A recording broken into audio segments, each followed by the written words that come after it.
Bumstead's audience followers is way higher than anybody else in the division. So he's content with, for some reason, he's content with making his 50 grand. I think if he spoke up, I interviewed him for Muscle and Fitness, and he's just not money motivated.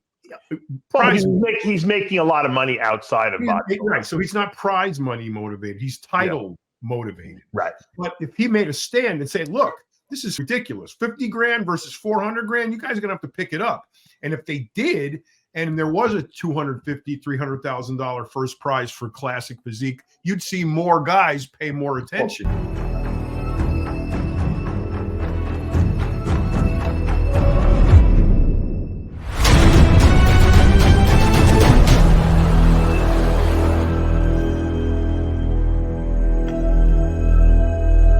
I created Species Nutrition with one mission in mind: to provide bodybuilders and serious athletes with no-nonsense supplements that work.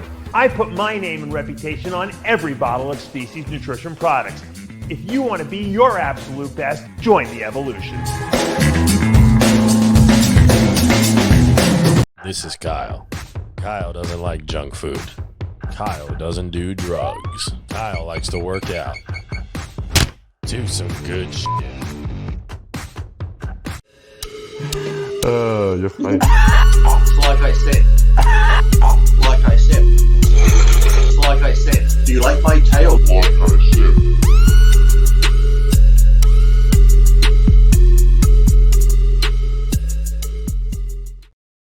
Welcome back to another episode of Iron Rage. I'm Dave Palumbo, joined by Lee Priest and John Romano today, and we're going to be raging about a lot of good stuff. What's up, guys? Hello. Lee, what is it, like 3 a.m. there? No, 5:15 a.m. on a beautiful Friday. It's already close to 30 degrees. It's good. That's late for you already. You've been up for hours, probably. Got up about 10 to 4. He wakes up so early in the morning. I kind of like it because he's always available to us, but I don't know anyone who on a routine basis wakes up so early, John. I have a good friend who does. He was in the military for 22 years. Right. He just can't break the habit. He's up at 4 o'clock, every day. And if I do try and sleep, and say I do wake up at 4 even on the weekend, and I'm like, well, the wife doesn't have to go to work. I can lay in bed longer. If I doze back off just for half an hour, that second time I wake up, I feel like shit. So I just get up.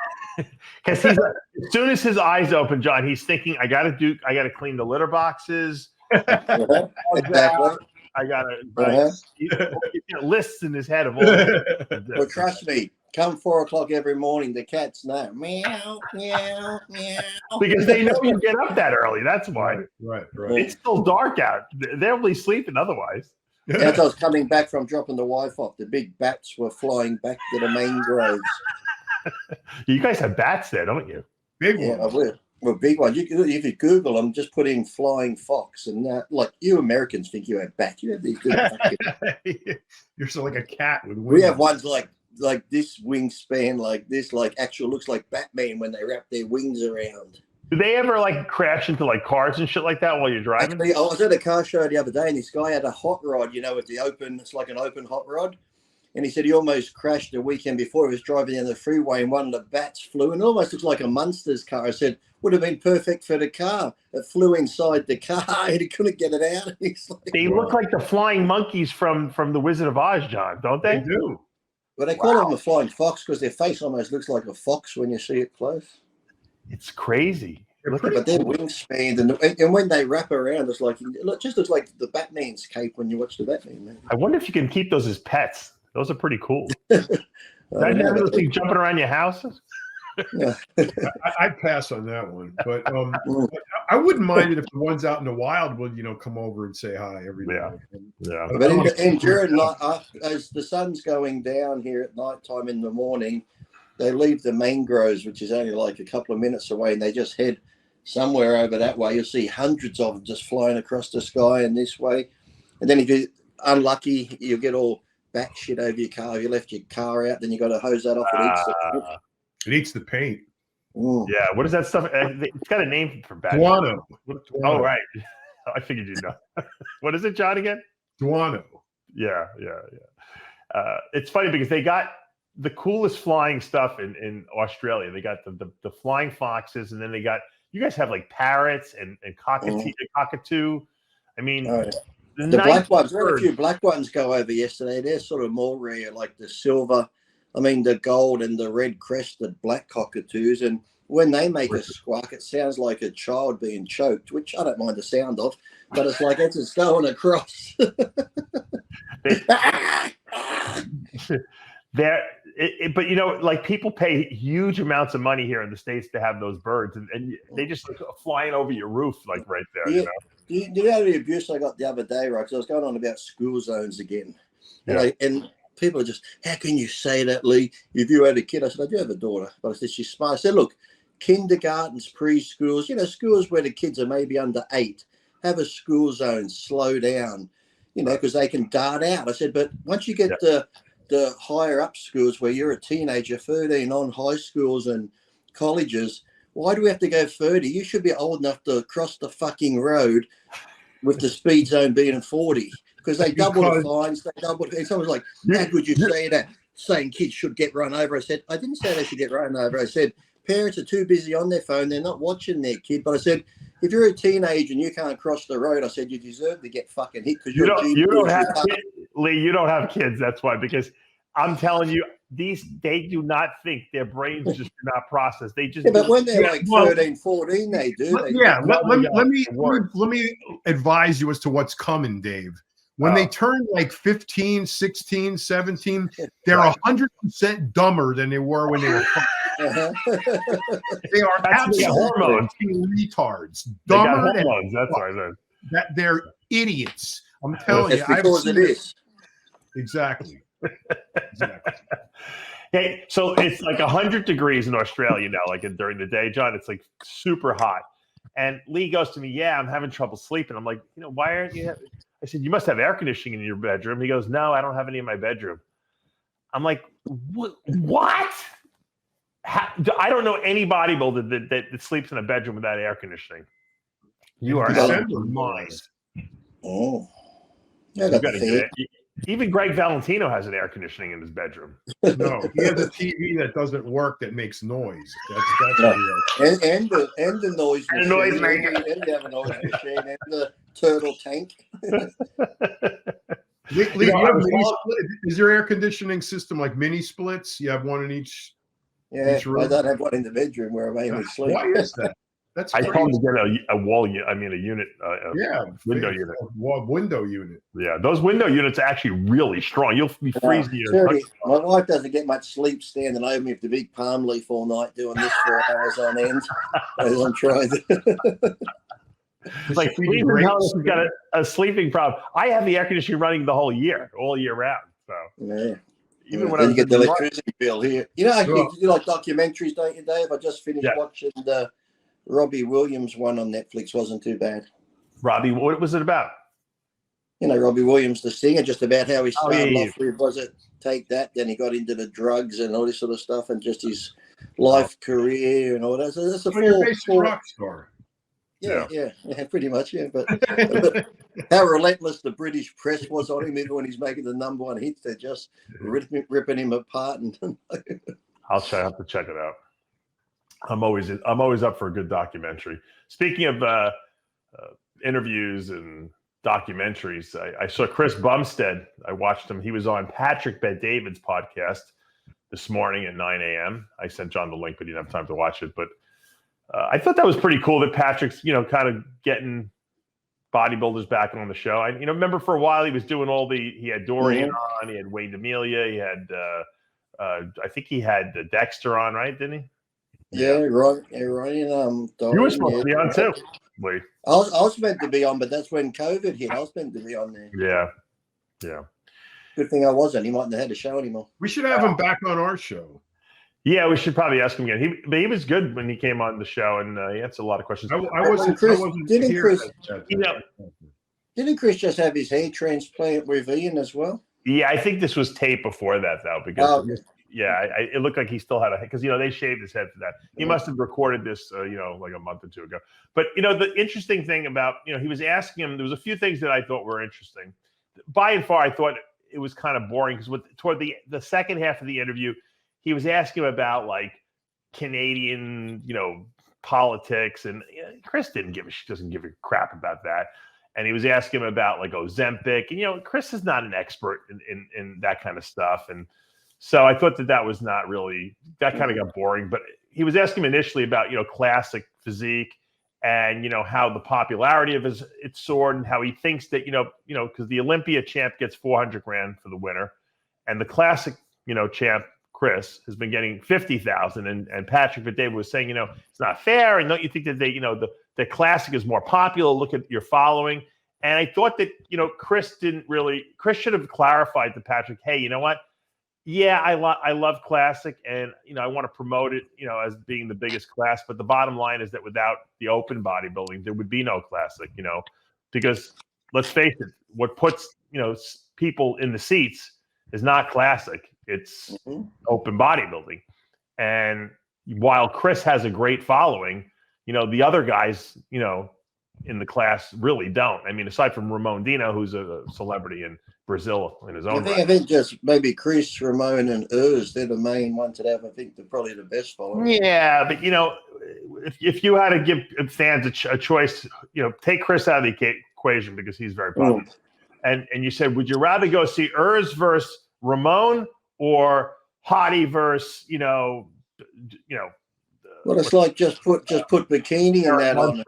What crowd do you think the bikini or them would get? It's like just the women sports always complaining we don't get paid like the men. Well, the men are generating billions. You're generating billions. Correct. But then someone did a breakdown. They actually said, say the women do make 100 million compared to the men 6 billion. The percentage that comes out of that, the women are actually paid a higher percentage from the total than the men anyway. So, yeah. I think it's two completely different audiences, though. The audience that wants super hardcore open bodybuilding is different from the audience that enjoys classic. So Arnold would give the overall Mr. Olympia title to the classic winner. That's where that mentality is, old school versus new school.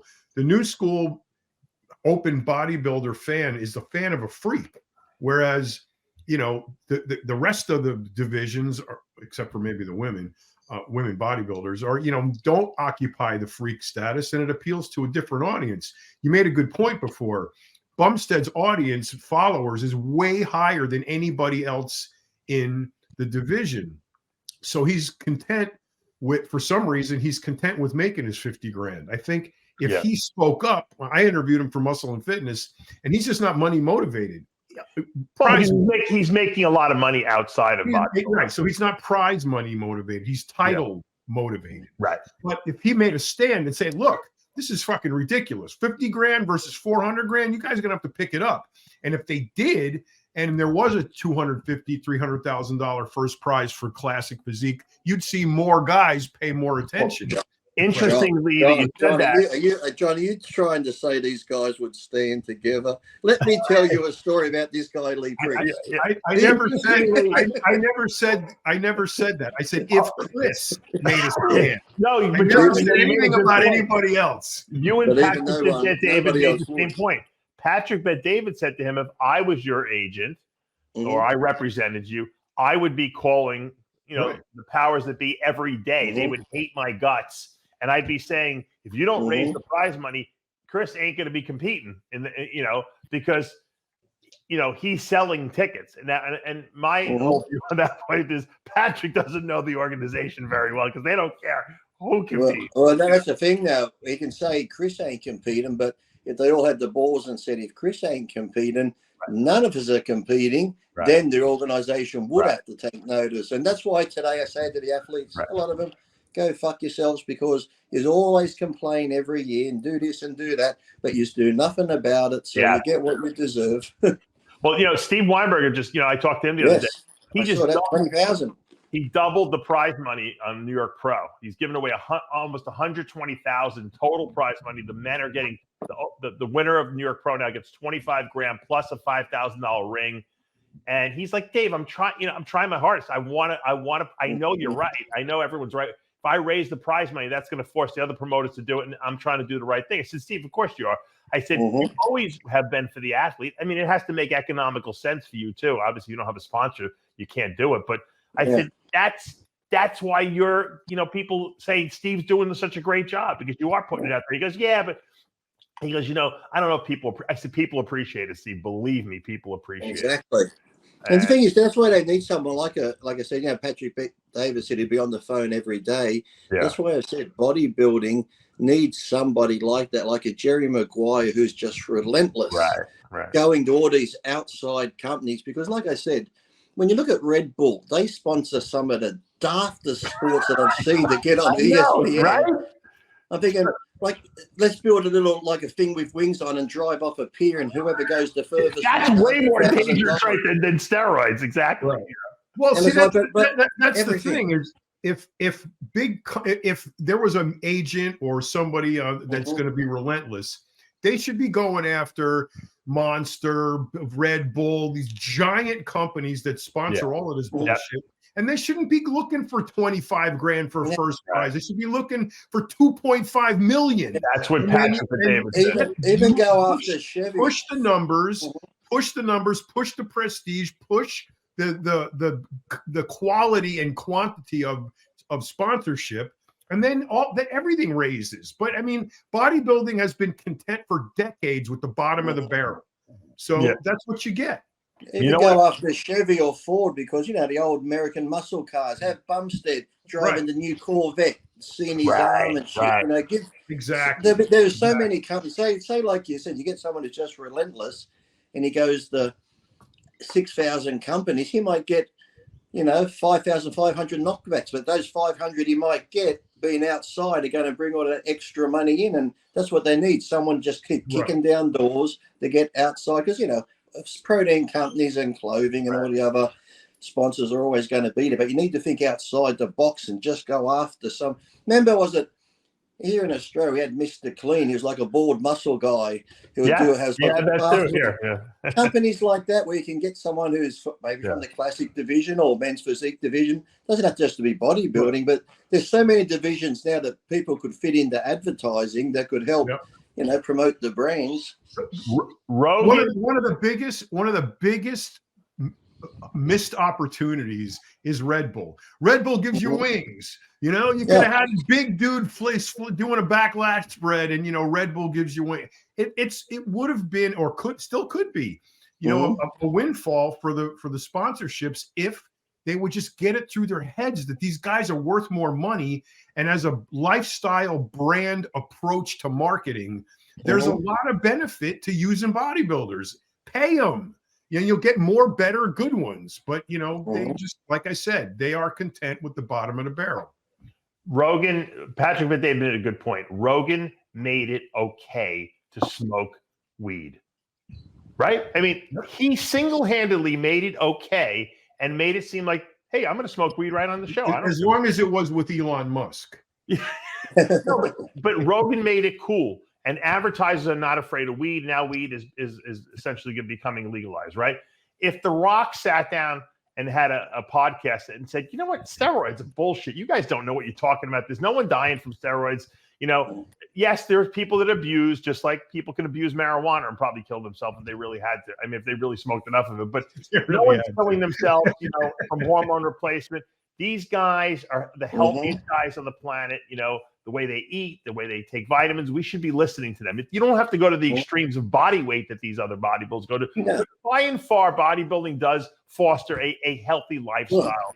Well, look at Chuck Norris, Stallone, all these people who are doing anti-aging and that. Look at them. It's like even Arnold, he's in his 70s. Look at Arnold. Even, what's his name, always trained. I saw a picture of him yesterday directing still.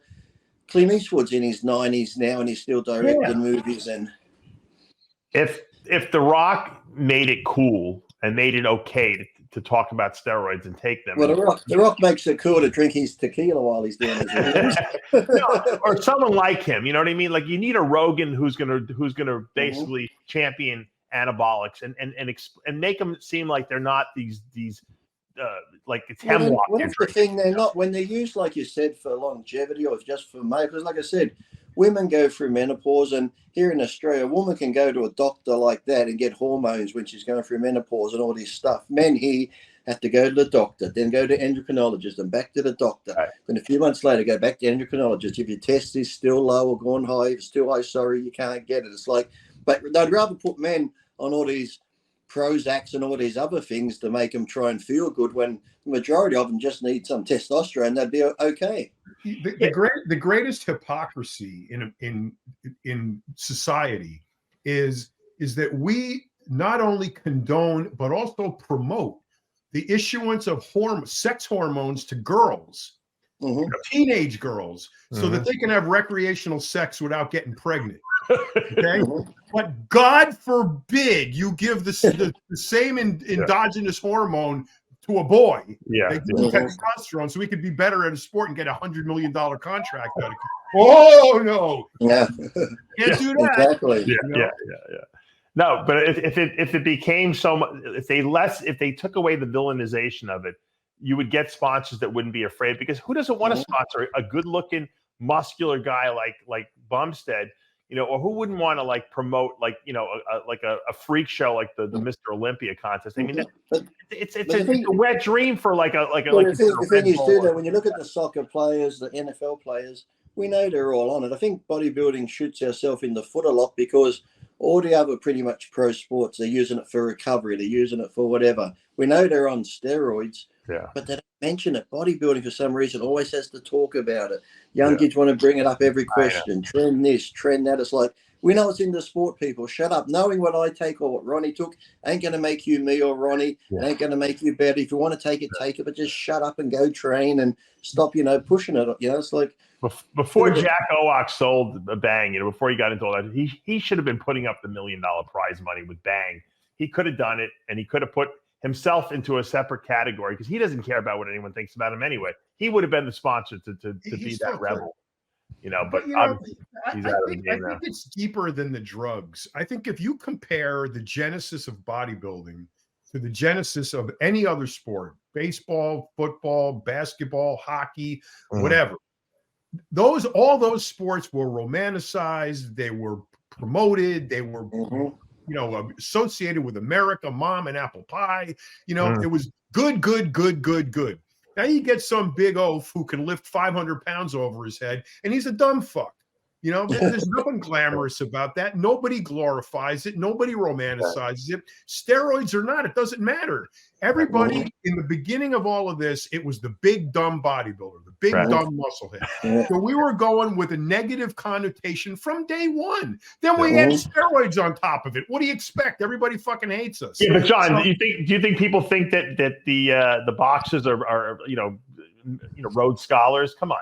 It's not that boxers are Rhodes scholars. It's that boxing was a fight sport, and it was romanticized, and it was glorified back in the days of Rome. Yeah. So you're not going to undo that. Bodybuilding started off as an offshoot, fringe, cultish, weird thing that nobody understood and still doesn't understand. And when you look at, you can take somebody who doesn't know how to drive to a drag race, okay? And it's going to be exciting then, because there's a car with 10,000 horsepower going 300 miles an hour in 2 seconds. So they don't even have to know where the steering wheel is to enjoy that, because it was romanticized, popularized, looked at, glorified, used in advertising and social media, everything. Whereas bodybuilding has always been the exact complete opposite. Which is weird, isn't it? Because you look back at the wrestling days, when it even started with the WW, was it F before what it became, whatever, when you had the British Bulldogs, the Bumblebees, they had those like Paul Orndorff, Mr. Wonderful. Nearly every wrestler looked like a bodybuilder, but yet it's getting on TV. We know they're taking just as much steroids as the bodybuilders. No one knew back then. Was promoted. No one knew. No one else knew. People loved it, just watching these guys throwing each other around, big muscular men. They're like looking like bodybuilders. It's just crazy. When bodybuilding comes along, people are like, that's a really great example, because wrestling, why is WWE so amazingly popular? Why is it all over TV? Why are the wrestlers making millions of dollars? in movies, on TV, on commercials, outside of wrestling. They're big. Yeah, they're big. Because wrestling was always a good thing. It was in high school you wrestled. You went to college and wrestled. Greco-Roman wrestling. Roman wrestling was in the Olympics. It offshooted. They got made WWE out of it. It was always good. Bodybuilding was never good. And that's the problem. The drugs, I think the drugs have almost nothing to do with it. Nah. That's why I said we need a good Jerry Maguire to come on in and, like I said, really push bodybuilding. Because, like I said, even every sport out there, bodybuilders take it to the extreme. But you look at every sport, bodybuilding is pretty much the base of nearly all strength sports and athletes. It's just that we go to the extreme of it. But if they were promoting this, like I said, kick doors down. Yeah, if they were promoting this in the Middle East with millions of dollars for prizes, Americans would latch onto it because they're like, wait a minute, what are we missing over there? How come they got all the big events there? You know? Who's that latest baseballer who just got what, $700 million? Yeah, we got it's like the Otani. We got to get like someone to do it someplace else, and then our country to say, wait a minute, we want that too, you know, because you always want what you can't have, right? That's the old adage, you know. Win the Mr. Olympia in like Dubai, $1 million prize money, brand new Bugatti and stuff like that. Patrick David said he wanted to put up $1 million. Now it's interesting. Bodybuilders are frowned upon, but they got a new policy over at Southwest Airlines. Did you see this? What's that? No bodybuilders. No. They're offering. They're offering. Southwest is offering. Hold on, let me just pull this up here. If you're oversized passenger, you can get a whole row for yourself for no extra cost. Look at this. What? Yep. What? Yeah. If you request it now, no cost on Southwest Airlines, you can get up to a full row for free. Now, my question is, what if you're a bodybuilder and you're like, how oversized do you have to be? If you're like a Greg Kovacs, can you think you can get a whole row to yourself? Well, it's say by identify size in general. It says, I'll read the policy here. Hold on. Say if I identify as a 300-pound bodybuilder. They're being celebrated by passengers of size, whatever that means. In quotes, passengers of size. I would think bodybuilders would qualify as that. On TikTok, it's for a big baggy sweatshirt. After they discovered that they can request complimentary seats, 1 or 2, depending on needs, to accommodate their girth. Customers whose bodies encroach past the armrest are entitled to an extra seat, according to Southwest's inclusion policy. Inclusion. So obviously bodybuilders would be included, right? I guess in the inclusion policy. No. They're currently one of the few, if not only, airlines to offer free seats to larger passengers. Southwest provided its policy to Fox Business, which said that passengers of size have the option of purchasing just one seat and then discussing your seating needs with the customer service agent at the departure gate. If it's determined that a second or third seat is needed, you'll be accommodated with a complimentary additional seat. The flight team will then buy every big fat seating arrangement. You in the cargo hold. What? Cargo hold. So I don't see why bodybuilders would is more interested in their DEI score than anything else. Yeah, that's right. And bodybuilders, mark my words, bodybuilders will not be able to get the same because of the oppressor matrix that every liberal falls for. And if they're supporting DEI, they're a fucking liberal organization. So what that means is if you are powerful and successful and smart, you're bad. If you're poor and fat and stupid, you're good. So oppressor. So that's the way it is. If you are a member of an oppressed group, then you can do no wrong. You can have anything you want. You look at the fucking president of Harvard. President of Harvard is a gay black woman, unfireable. Yes. Unfireable. She cannot get fired because she's gay. I saw her in front of the Senate committee the other two women who answered Congress the exact same way are both out of a job right now. Why? Because they're white.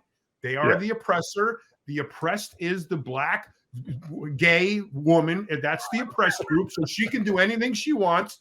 And the oppressors have to bow down and let her do it. So I would say that we are oppressed, John, as a group. Bodybuilders are not oppressed because we're big, strong. A lot of us are smart. So many of there's because we are not fat shameable. That puts us in Because if we say somebody's fat, now they're oppressed. Okay, and the group that's doing the fat shaming, they're the oppressor. Yeah. So anywhere that you delve into a liberal-minded philosophy, it is anchored by this oppressor matrix. And if you pull apart all of these idiotic things that you see in the news, it's the same thing. President of Harvard, from all the way down, bodybuilder getting on an airplane because he weighs 400 pounds, he's only getting one seat. Or if he wants to, he's going to have to pay for it. But the fat fuck who's oppressed, they're going to get the whole row for free. So when I come to the Arnold Classic, I got to know what to do. I'll fly Qantas to LAX. When I get to LAX, I'm going to go in the bathroom, put on protein, put pillows under my shirt, and put on some lipstick, and I'll get the whole fucking row. That's right. There you go. There you go. Act oppressed. Right.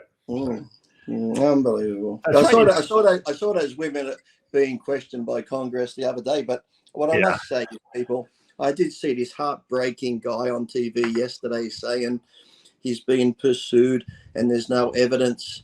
Poor Biden's son was there speaking to the press saying, for 6 years, you've been after me and this and that. I'm like, how's it feel, dickhead? How many years you gone after Trump and his family and stuff? But this is just a witch hunt.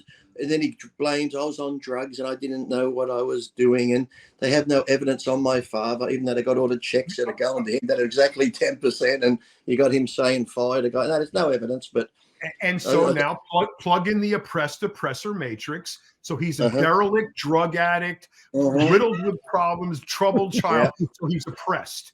Who's bothering Congress? The oppressors, So, Trump is the oppressor because he's successful, white, and rich. So there you go.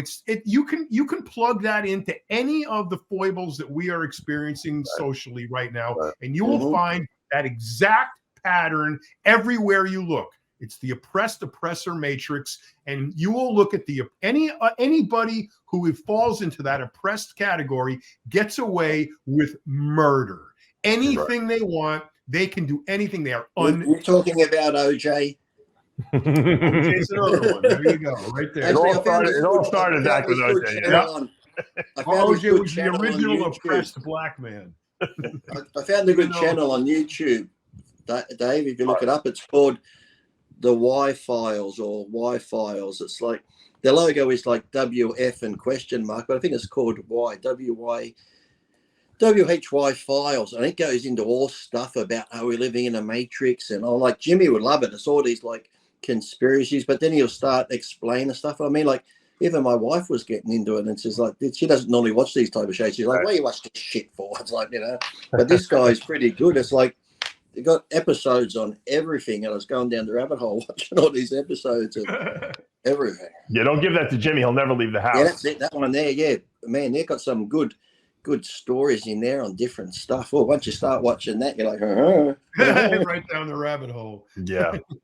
But like they say, like we live in a matrix because it's always like different things. Like people can watch a movie but yet see different things. And he mentioned Moonraker, the James Bond movie, where at the end the girl smiles at Jaws. And to this day, I remember when she smiled, Jaws with the big silver teeth. I loved him. Yeah, that guy. Yeah, when he smiled at her, she smiled back and had braces on. And I could swear she had braces. But but he actually shows the movie. She never had braces. But yet, so they're like, why do one group of people see different things in movies? And the Bernstein Bears, or the way that was spelt, people have said that was this way and that way. And the Flintstones had 2 T's and 1 T. It's like we're living in these different matrix where people can see the same movie but see different things. And when he'll say, this is what everyone thought, what they saw, what was said, it's like that. He even said it was something simple as Snow White, where she's like, what did the Queen say to the mirror? Everyone's like, mirror, mirror on the wall, who's the fairest? But in the actual version, it's like, magic mirror on the wall, who's the fairest? Well, it's like the movie Field of Dreams. Everyone thinks the voice was saying, build it and they will come. It was really build it and he will come, because it was his father that was going to come. I thought it was play with it and I will come. No? Only Must be a different movie. You Must need a be a different shoelace movie I and a was baked watching. potato. I was watching Field of Creams. That's what I was watching. Oh, that was the version. Ford movie. Yeah, you were. Different We version. almost got monetized. Yeah, we almost did. We almost made it. We had 8 minutes left, John, and Yeah, right. We almost made it. Hey, the last show. Anyway, in summary, I think it's good that like guys like Bumstead can get on like a mainstream like Patrick David interview, and I think it's definitely good for our sport to get to do more popular type podcasts like that, because it does give advertisers and businessmen an idea of, hey, maybe this is something I want to invest in. Well, So Rogan should get more on. I was hoping Rogan, because we saw Milos there, it's sitting right down the front with Rogan, Right. that maybe Rogan would bring Milos on. He's had Derek from More Plates and More Dates on, so why can't you have someone like Milos on, or even yourself, or just because he's into fitness, he's into all that, just get more people out there. Like I said, if people like him start getting behind it and backing it, people are like, hey, this ain't that bad after all. Guys with popular podcasts want to network with other big, crazy social media people, because it only increases. We're on it right now. Iron Rage. What's more fucking popular than this, Dave? Look, come on. Why is Patrick Bet-David talking to Chris Bumstead about Ozempic? Chris Bumstead thinks it came out like last year. It's been around. That drug has been around for 15 years. So it's that. But Chris doesn't know anything about that. That's not right to ask him about that. That's not his level of expertise. If they want to ask people about Ozempic and fat loss, you get someone like me on, who has like a tremendous background on application. But the problem is that if I'm Patrick Bet-David, or if I'm Joe Rogan, I'm going to think about, hey, who's coming on my show that's going to get me millions and millions of views, because you have to keep upping the ante, right? And Rogan's got to justify his salary. Patrick Bet-David has got to justify that, hey, I'm growing. And so of course you're going to put Bumstead has 20 million followers, for God's sakes. I mean, that's a good grab for him, I think, right? Or you could just focus on people who are interesting and discover them. I mean, let's just take you for an example. If Patrick Bet-David had you on the show, or Rogan had you on the show, you don't have 20 million followers, but you're interesting as fuck. So and other people could watch and go, wow, this guy knows his shit. Who is this guy? Let me look into him. And then they discover Lee Priest, and then me, and then the rest of us. And all of a sudden you've opened this door into this whole entire new world that nobody knew about, because everybody's looking for eyeballs. So they don't want to discover Lee Priest, because they might cancel me too quick. That's true. They don't want to get demonetized, John. But they'll be like, man, we only made it 5 minutes with this guy. We're already but if Rogan had Lee on, they would demonetize him. So you got to push the boundaries that way. Then after Lee goes on Rogan, he didn't come back here and say anything he wants. And because we're poor and small, we're the oppressed, so we can't get in trouble. I got invited on another podcast today, Dave, at 12:30 in my lunchtime. I've been invited back on Fuad's podcast. Oh, okay, good.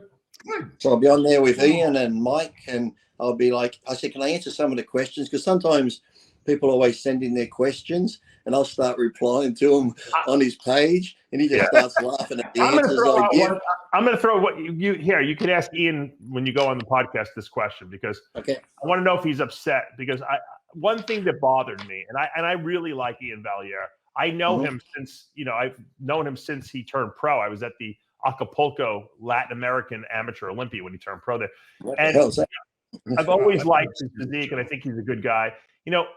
I didn't know this, but because Patrick asked him, but Ian was dating Chris Bumstead's sister, Melissa, who then obviously they're married now.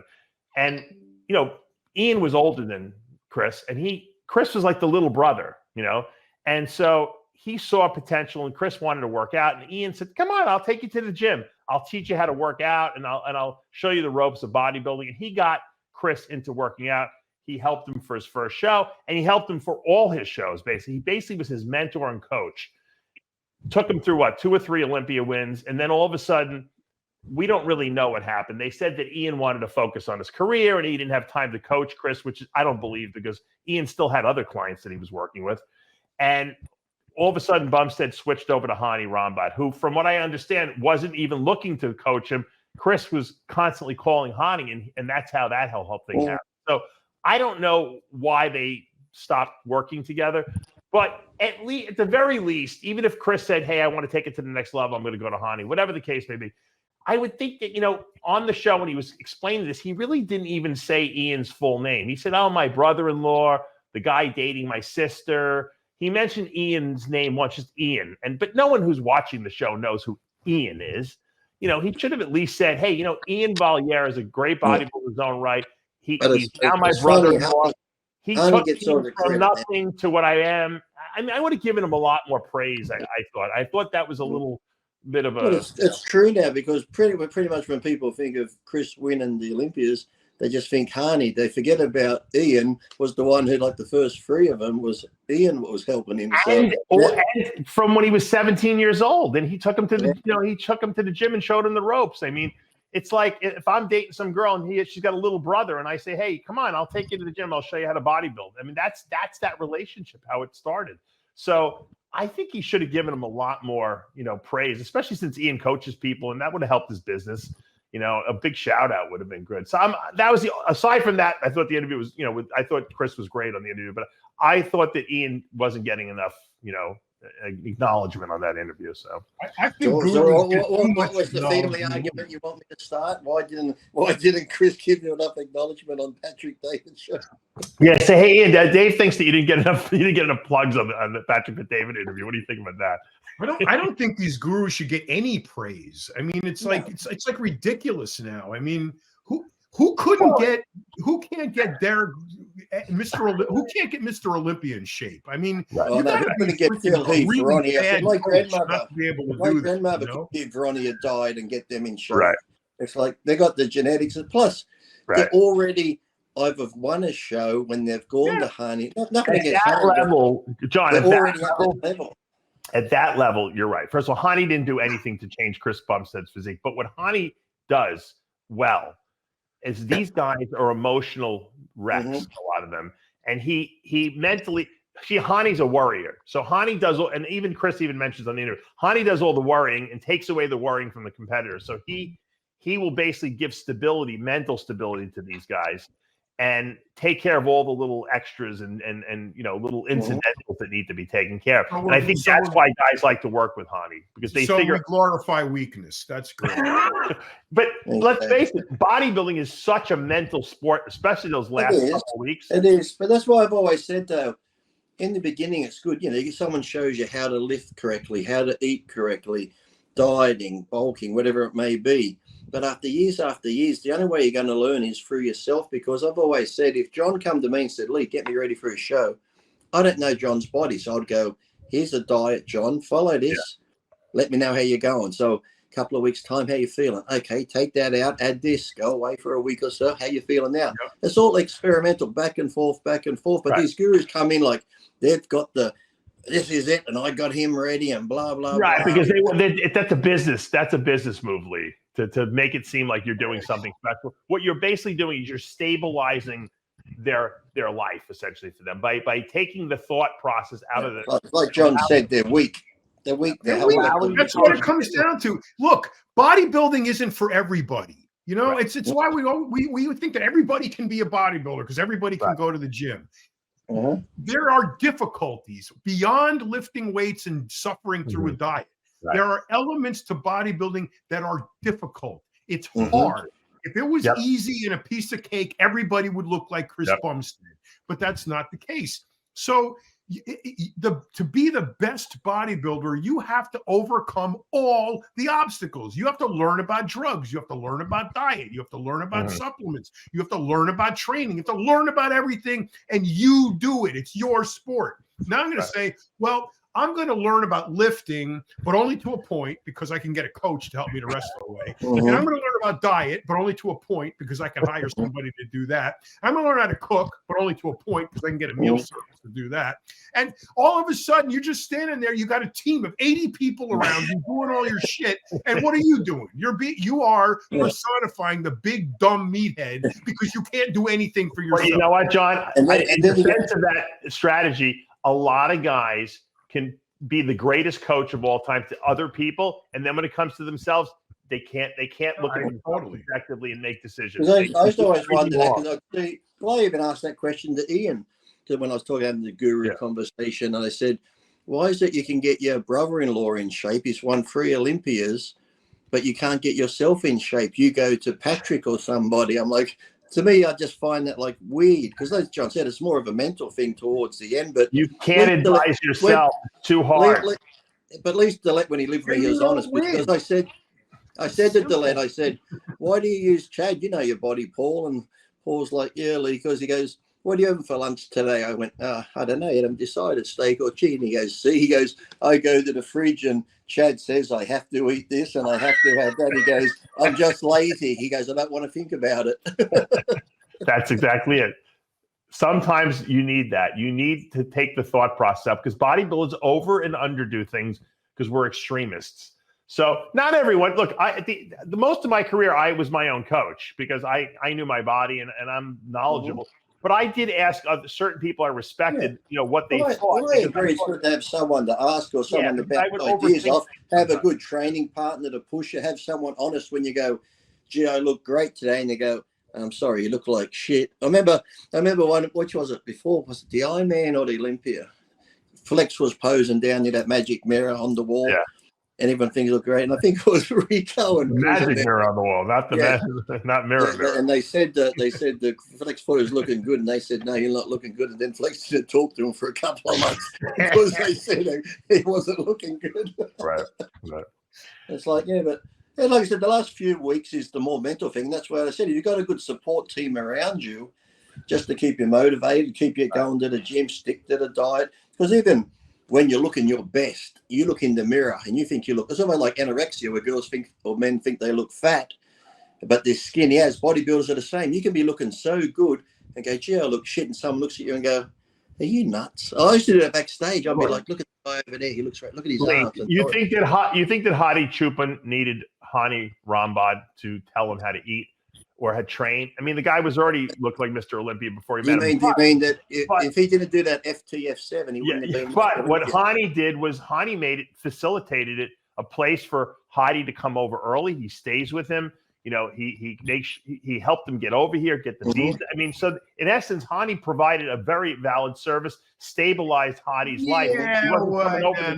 That's an extreme different case. I'm giving you, John, what I'm doing is I'm giving you examples of some people need different aspects of a coach. Let me ask you this then. Would Lunsford have beat Hadi if it wasn't for Hani? I don't know. Maybe not. I don't think Lunsford had his diet down. I think Hani Rambod did a very good job with Lunsford, who was not his best until he met Hani. I don't think that Bumstead or Hadi Choopan really gained any benefit from being with Hani other than mental, support.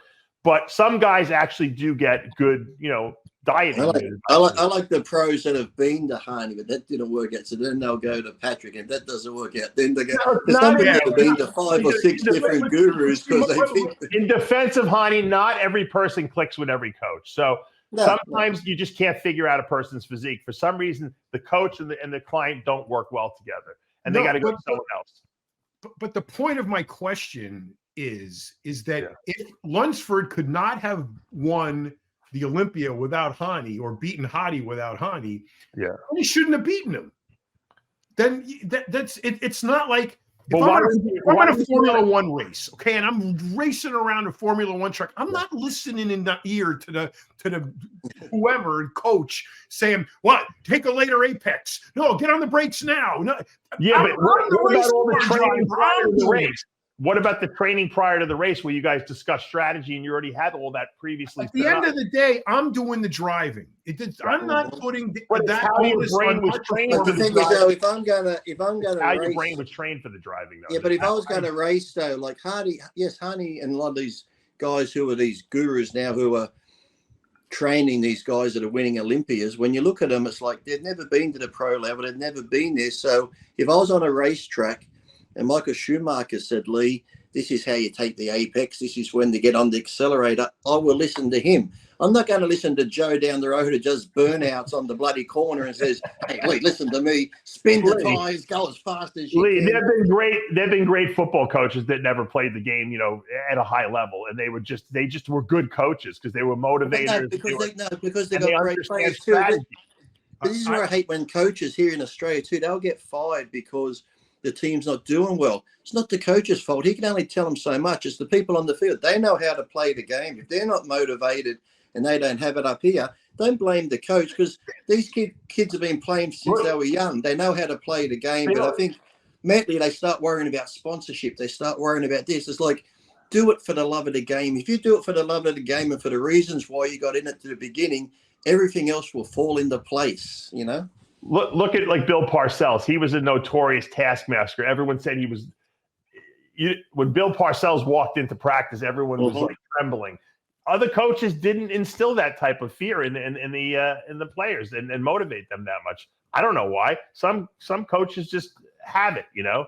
And it's like when Arnold walks in the room. If Arnold was there in the gym and he was just telling you to train hard, you do it because it's Arnold. Some people do have that quality where they just motivate you and you listen to them and just listen to them do them talk. You're like, well, look at Tom Platz's, those clips that come up of Tom. I watch them and I'm like, fuck, I want to go to the gym, because Tom has that passion when he's talking and he's getting all crazy. You're like, how to go lift? The greatest Tom Platz clip is when he's doing the leg extensions on the machine and he's like at the 100th rep and the machine, the weight is not moving, but the machine is jumping. And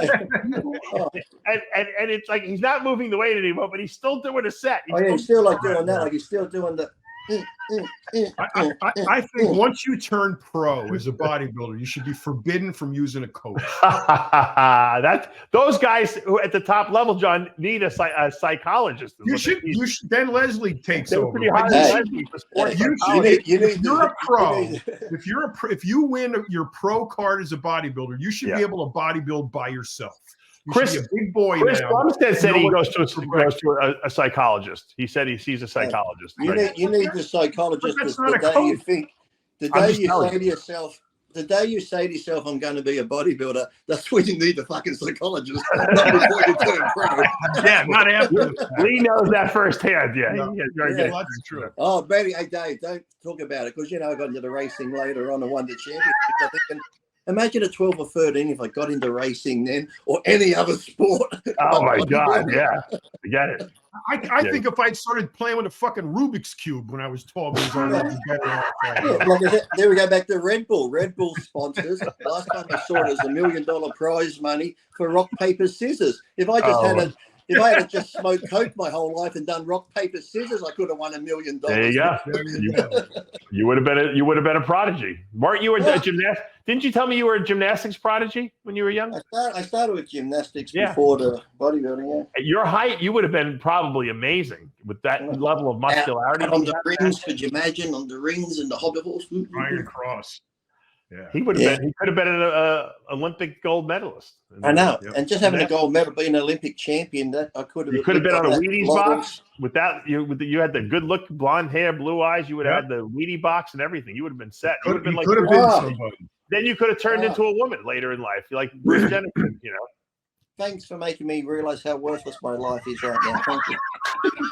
That I've wasted all these fucking years lifting fucking weights. You could be a beautiful woman right now with an Olympic medal around your neck, you know. And you would be in the oppressed category, like John said, so you'd be able to get an extra seat on the plane. I could have been like Bruce and changed. I could have been Times Woman of the Year. That's right. There you go. All right, we got to wrap up. John's got to leave. I know you got to leave. Thank you guys for joining us today for another edition of Iron Rage. If you have any show suggestions, put them in the comments below. We'll see you again next week.